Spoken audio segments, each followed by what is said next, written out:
Hey there. So, my name is Batsirai, and I'm doing a series called Who Told You That? We explore the lies, the things that we think about ourselves and about others, about the world around us. This week, I heard this phrase that really just got me.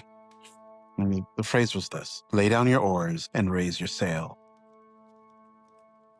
And it hit me because I had been just spinning my wheels trying to figure out how to market Already Loved and what I need it to be, what I need to say, what's my personal brand, how do I say it in such a way that makes people more interested, how do I be funny, how do I do YouTube, how do I do this, how do I do that. It's just so overwhelming. And I just felt like the Lord was saying, lay down your oars. What are oars? The things that our self-effort, the sweat and the grind and the hustle that we put into getting to where we want to get to. And he was like, put those down and raise the sail. Raise the sail of your heart. Lift up your arms and just catch the wind. And it's like a level of trust there. There's a level of vulnerability because it's like we have to say, this depends on you, Lord. This thing that I'm trying to do, this company, this business, this project, whatever it is that I'm doing, this depends on you. And that's a vulnerable place to be, especially in our culture of hustle and, just grinding and trying to make it and be a success and all that kind of stuff. And think of the disciples who were fishing all night, sweating all night, rowing all night, so to say. And then the Lord in the morning says, throw your nets on the other side. I mean, a boat's not that wide, right? It's like, I don't know, maybe 3-4 feet to cross. Maybe theirs are bigger. Even then, how is it that on one side of the boat, there's no fish, and on the other side, there is fish? It doesn't make logical sense.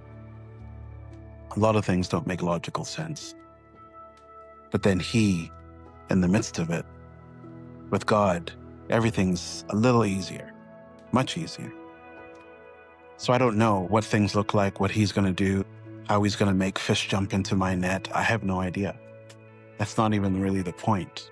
There's something about the surrender, the sense of leaning back into him and saying, Lord, I want to do this with you. I don't want the promised land without you. I don't even want to get there on my own steam. I don't want to get there with my own directions.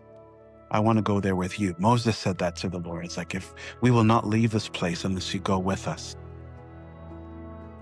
Because it wasn't just about getting to the objective. It wasn't just about getting to the promised land. It was about relationship. It was about doing it with him. And that requires a level of rest, a level of trust, a level of surrender. A couple of weeks ago at church, Pastor Paul, our youth pastor, gave an amazing word about the Sabbath, about rest. And one of the big things he said is like, the Sabbath is a chance, is a day where we trust God that when we don't work, he still holds everything together. It's not up to us to keep the train on the tracks, that he can do it himself. And it's a level of trust, a level of surrender, of yielding, of rest. And so as the Lord's speaking to me about laying down my oars and raising up my sail, the sail of my heart, the sail to catch the wind of the Spirit. I know there's just something beautiful in that. I have no clue how that's going to work out or what that means. And I'm sure it doesn't mean don't work. Just like with the disciples, they had to put the net on the other side. I think it comes down to trust. I think it comes down to relationship. It's like, hey, let's do this together, right? And no amount of huffing and puffing, if I raise the sails, no amount of huffing and puffing can make the wind blow. And so when you're sailing, I think putting up the sails is a measure of trust. There's a sense of dependency of we're working together. I have the boat, I have the sails, but Lord, provide the wind and take me to where you want to go.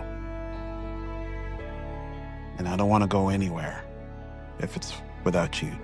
I don't want anything else if it's not with you. I have this phrase that's almost maybe heretical, but so be it. Heaven is hell if I'm there without you.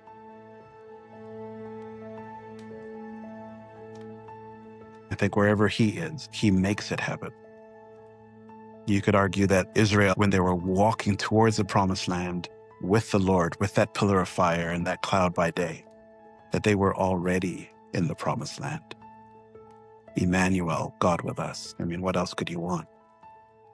So when they tell you to work harder, when they tell you to hustle, to make your own way, ask them, who told you that? Because it wasn't your dad. See you next week.